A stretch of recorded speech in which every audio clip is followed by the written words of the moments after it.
Hello friends, welcome to Civil Academy IAS-PCS। जैसा कि आप सब जानते हैं, हर साल 5 जून को सेलिब्रेट होता है वर्ल्ड एनवायरनमेंट डे।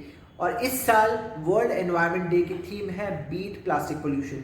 जैसा कि सबको पता है, मुझको, आपको, हम सभी को, plastic pollution is the biggest threat that we are facing. इसको लेके कई रूल्स बनाए गए, कई लॉज भी बनाए गए, इवन बैन्स लाए गए और कैंपेन्स भी चलाए गए।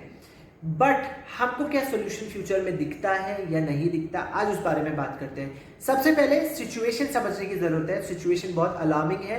दुनिया भर में हर साल 19 से 23 मिलियन टन प्लास्टिक प्रोड्यूस होता है, जिसमें से भारत प्रोड्यूस करता है around 3.4 million ton of plastic.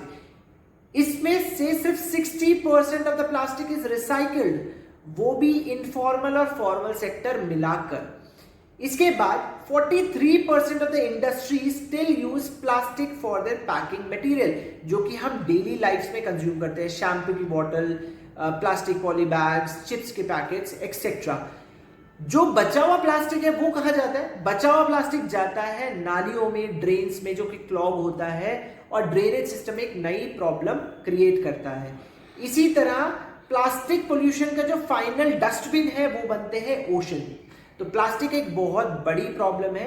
इसके सॉल्यूशंस में सबसे बढ़िया जो पॉलिसी इंडिया लेके आया है वो मेरी पर्सनल फेवरेट है, वो है mission life, live for environment. क्योंकि ये प्रॉब्लम ऐसी है जो कि इंडिविजुअल से शुरू होती है और बाद में जाके समाज की सबसे बड़ी प्रॉब्लम बन जाती है। तो इसका सॉल्यूशन भी हमारी जिंदगियां बदल के होगा। हम अपनी जिंदगियों में, अपनी लाइफ में, कंज्यूमरिज्म में हम कैसे कंज्यूम करते हैं, क्या चूज करते हैं, उसमें बदलाव करना पड़ेगा। तो मिशन लाइफ बहुत इंपॉर्टेंट है।